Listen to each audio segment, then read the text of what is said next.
મારું નામ છાયાબા. અમે આ કમિશનર કચેરીમાં અરજી દેવા આવ્યા છીએ. મારા બાબાને કૂતરું પાછળ દોડ્યું, એ ત્યાંનો બી ગયો છે અને એને દવાખાને રોજ મારે લઈ જવો પડે છે. તાવ આવે છે એને ઉતરતો નથી. 10 દિવસથી ફરિયાદ કરી છે. એ બેનને કહી છીએ અમે કે તમે તમારા કૂતરાને લઈ લ્યો, તો કે એ તો કઈડે, એમાં કાંઈ વાંધો નહીં. કે નહીં, શેરીના કૂતરા છે, પાલતું નથી.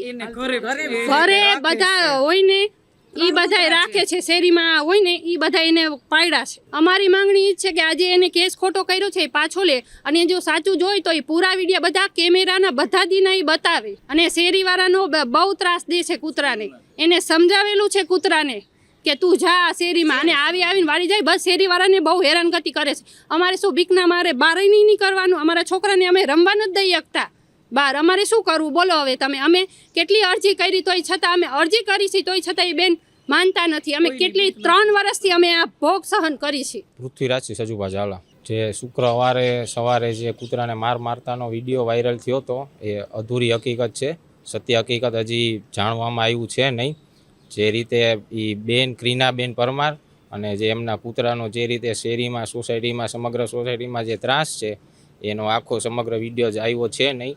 અને જે અમારે આજુબાજુના જેટલા પણ રહીશો છે એ બધા સીપી સાહેબને ફરિયાદ કરવા આવ્યા હતા કે આનો કોઈ આરએમસી પાસેથી કોઈ નિકાલ મળ્યો નથી. અને તેમ છતાં એ બેનને અવારનવાર રજૂઆત કરવા છતાં એ બેન વૃદ્ધો પાછળ મારવા દોડે છે, વૃદ્ધોને બેફામ ગાળો બોલે છે.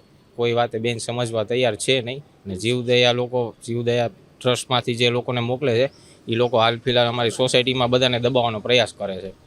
કોર્પોરેશનમાં અરજી કરી છે, કૂતરા પકડવા આવ્યા હતા જે તે સમયે બેન કૂતરાને એના ઘરમાં પૂરીને દરવાજો બંધ કરીને જતા રહે છે. બધા ફૂટે છે પણ બેન આપવા તૈયાર છે નહીં.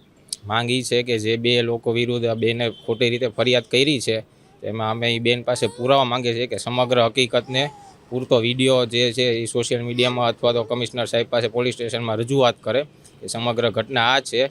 આ જે બાળક તમને દેખાય છે આ બાળક ઉપર હુમલો કરવા જાય છે એમનું કૂતરું. આ નાના ઘણા બાળક છે, એને બચાવવા માટે એમના પિતાએ પ્રયાસ કર્યો હતો. એ પ્રયાસ ખાતર કૂતરાને જે રીતે માર્યું છે એ રીતે જે થઈ ગયું છે, બનાવ બની ગયો છે. આ બાળકને બચાવવા માટે એનો પિતા પ્રયાસ તો કરે ને સામાન્ય રીતે. બેનનું એવું કેવું છે કે કઈડે નહીં ત્યાં સુધી આવો નહીં. તો અમારે આ બાળકને બચાવવાનો પ્રયાસ તો કરવો કે નહીં? એકવાર બચાવવા માટે જે કાંઈ પણ છે એ થઈ ગયું છે. બેન દ્વારા જે સમગ્ર અને બાઇટિંગ કરવા દોડે છે, આમના દાદાને પાછળ કહેરવા દોડે છે, એ બેન પુરાવો આપવા માંગતા નથી. ખાલી નાનો એવો કટકો ખાલી મૂકીને સોશિયલ મીડિયામાં વાયરલ કર્યો છે. એની બદનામી હાલ ફિલહાલ બહુ ચાલી રહી છે. એ મારું નામ હુલાસબા. એટલે હું એમ કહું છું, જેમ તેમ એ બેન બોલતા હતા ને તોય મારા દીકરા એમ કીધું બેન તમે સભ્યતા રાખો, જેમ તેમ બોલો એ ન સારું લાગે એટલું કીધું તોય માયના નહીં. અને આ પોતરા હાટું થઈને બધું થયું ભાઈ, બીજું કાંઈ નથી બોલવાનું.